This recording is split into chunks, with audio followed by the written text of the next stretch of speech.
हुआ सामान बेटा, बहुत हुआ सामान, बहुत हुआ सामान। हमने बड़े बड़े पहलवानों को, बड़े बड़े शूरवीरों को, बड़ी बड़ी 56 इंच की छाती के लोगों को देखा है कि वो इनसे निपट लेंगे, उनसे निपट लेंगे, और इसका ये कर देंगे, उसका ये कर देंगे, हम किसी से डरते नहीं। भाई साहब, ऐसे लोग भी कॉकरोच देख करके उनके मुंह से चीख निकल जाती है। कॉकरोच, मतलब कॉकरोच से ऐसा डर जाते हैं लोग, ये नहीं समझ में आ रहा है। कई बार देखा है ना, महिलाएं महिलाएं तो कॉकरोच से डरती हैं, बड़े बड़े लोग कॉकरोच से डरते हैं। क्यों डरते हैं, अब जाकर के समझ में आया कि ये जो कॉकरोच पार्टी वाले, वो जो भी पार्टी वार्टी बनाई उन्होंने, उनके जो भी मुद्दे हैं, इशू है, यूथ के, जेनजी के, पेपर लीक हो रहा है, सीबीएसई के एग्जाम में इतना बड़ा घपला घोटाला हो गया, तो युवाओं का जो देश है और युवाओं के ऊपर इतनी ज्यादती हो रही है, तो कुछ युवाओं ने अपनी पार्टी बनाई, कॉकरोच पार्टी, और वो अपना धरना प्रदर्शन, जो भी उनका प्रोग्राम होगा वो करना चाह रहे हैं। सोशल मीडिया में सब मालूम पड़ा है। अब वो क्या करना चाहते हैं, कौन है, क्या है, क्यों करना चाहते हैं, ये हमें भी नहीं पता। हमें तो सिर्फ इतना समझ में आ रहा है कि भाई ये लोग यूथ है और ये जो भी समस्याएं हैं इसको लेकर के, और वो शिक्षा मंत्री का इस्तीफा मांगना चाहते हैं, मतलब ये जो सामने आई है। लेकिन कुछ लोग ऐसे हैं जिनको भाई साहब सब मालूम है, वो अभी से सोशल मीडिया में लग गए। ये कॉकरोच वाले लोग ये धरना प्रदर्शन करेंगे, देखना इनकी जिंदगी हराम हो जाएगी, और देखना ये लोग जेल में सड़ेंगे, और देखना ये लोग उनके साथ मिले हुए हैं, और ये लोग राजनीति करने आ रहे हैं, और ये लोग जो है विपक्ष का मोहरा है, और ये ऐसे हैं, ये वो वैसे हैं, यहां से फंडिंग हो रही, वहां से फंडिंग हो रही। भाई साहब, पहले ही सब इन लोगों को पता हो गया।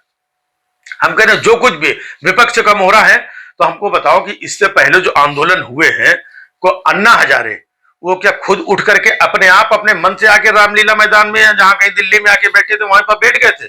उनको कोई उठा के नहीं लाया था? उनके पीछे किसी की फंडिंग नहीं थी? क्या ये लोगों को नहीं मालूम है? या और जो दूसरे आंदोलन होते हैं, हम तो कह रहे हैं कि हो सकता है कि इसमें विपक्ष के लोग भी हों, क्योंकि विपक्ष के लोग भी तो इन सारी समस्याओं से पीड़ित है, और ये लोग भी इसी समस्या की बात कर रहे हैं। तो जब एक ही समस्या की बात करते हैं तो दो लोग एक हो जाते हैं।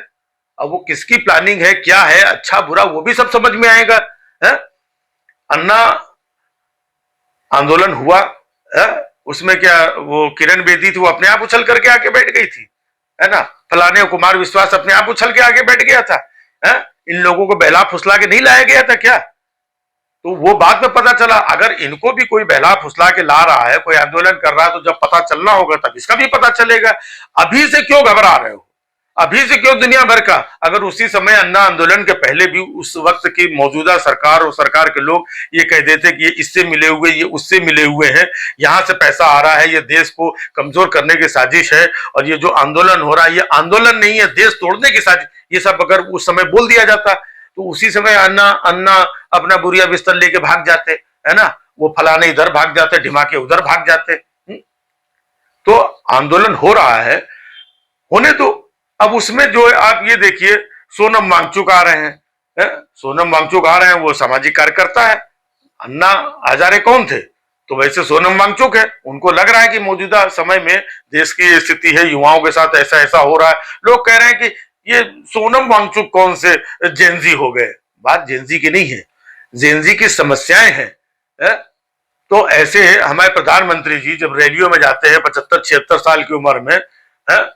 रैली में जहां 40-45-50 साल के लोग बैठे होते हैं, 20-25 साल के लोग बैठे होते हैं, है ना? वहां पे जाके कहते हैं, भाइयों और बहनों, आपका ये बेटा, बताइए, 20-25-30-40 साल, 50 साल के लोगों के सामने आपका ये बेटा, तो वहां पे वो जेनजी बन जाते हैं। तो यहाँ पे अगर सोनम वांगचुक यहाँ पर बैठना चाह रहे हैं, जो भी दूसरे लोग इस मुहिम में शामिल होना चाह रहे हैं, उनके ऊपर निशाना साधा जा रहा है।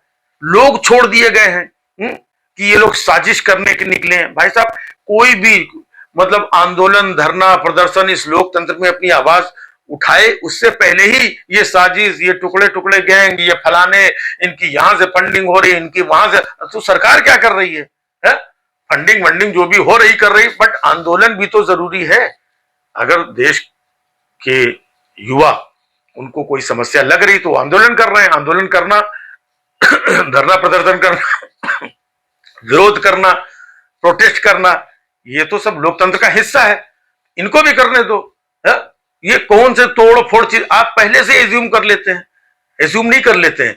मतलब आपको डर लगता है कि जिस तरीके से हमने अपना पीठ पीछे छिप छिपा करके कपड़ा ढक करके अन्ना हजारे को वहां पर बैठा दिया था, ऐसे ही अब हमारे खिलाफ कोई किसी आंदोलन को, कोई किसी जेएनजी को, युवा को लाकर न बैठा दे तो हम भैया अंदर से हमारी कोई चूल्हे हिला दे। असली डर ये है। और अब तो आपके पास सोशल मीडिया है, पैसा है, सरकार है, सिस्टम है, लोग हैं, सब फैले हुए हैं। फटफट फटफट जरा सा कुछ होता है, हजारों लोग एक साथ ट्वीट और ये वो गलत दुष्प्रचार सब कुछ चालू कर देते हैं आप। है? अब आपको किस चीज का डर है? अगर कोई धरना प्रदर्शन, कोई जेएनजी, कोई पार्टी, कोई काकरोच, कोई कुछ भी ये करना चाहते तो उनको करने दो। पहले से क्यों आप दुनिया भर की चीजों को एज्यूम करके ये कर रहे हो कि मतलब अब इनके खिलाफ कोई धरना प्रदर्शन भी ना करे? नीट के एग्जाम पेपर लीक हुए, कितने बच्चों की जिंदगी, भविष्य बर्बाद हुआ। इसके बाद सीबीएसई की जो मार्किंग हुई है उसमें कितने बच्चों का भविष्य बर्बाद हुआ। लेखपाल का पेपर लीक हो गया, उसमें कितने बच्चों का भविष्य बर्बाद हुआ। दूसरे पेपर लीक हुए, उसमें कितने बच्चों का भविष्य बर्बाद हुआ। शिक्षा व्यवस्था दिन प्रतिदिन चौपट होते जा रही, उसमें कितने बच्चों का भविष्य बर्बाद हुआ। और लोग अगर देश के शिक्षा मंत्री का इस्तीफा मांग रहे हैं तो गलत है। मतलब ये सरकार खुलेआम कहती है। राजनाथ सिंह जी ने कहा कि हमारी सरकार में मंत्रियों के इस्तीफे नहीं होते, ये यूपीए सरकार नहीं है। तो ये कह करके आप अपनी तारीफ कर रहे हो कि आप अपनी कमजोरी बता रहे हो। यूपीए सरकार में कम से कम जो मंत्री के ऊपर गलत या उंगली या कुछ नफा नुकसान अच्छा बुरा दिखाई पड़ता है उनके इस्तीफे लिए जाते थे। यही तो लोकतंत्र है, यही सरकार की अच्छाई है। आपके यहाँ चाहे जितना कोई कुछ कर दे, है ना। वो टेनी था जिसके लड़के ने वहां पे गाड़ी चढ़ा दी थी, इतना लोग बोलते रहे इस्तीफा, तो भाई साहब नहीं, इस्तीफा नहीं लेंगे हम। सरेआम खुलेआम सब कुछ। उसके बाद वो ब्रजभूषण शरण सिंह, उनको बैठा ले रहे, लोग कह रहे थे इस्तीफा, तो हम भाई साहब इस्तीफा नहीं देंगे। अब तो मतलब हद हो गई, जहां पर देश के युवाओं का, बच्चों का भविष्य चौपट हो रहा है, वहां पर भाई आप किसी दूसरे को बना दो, आप हटा दो, आप मैसेज दे दो, आप तो सरकार में हो ना। लेकिन इनको लगता है हमारी इज्जत कम, आपको अपनी इज्जत की पड़ी हुई है। यहाँ देश के लाखों युवाओं का, बच्चों का भविष्य बर्बाद हो रहा है।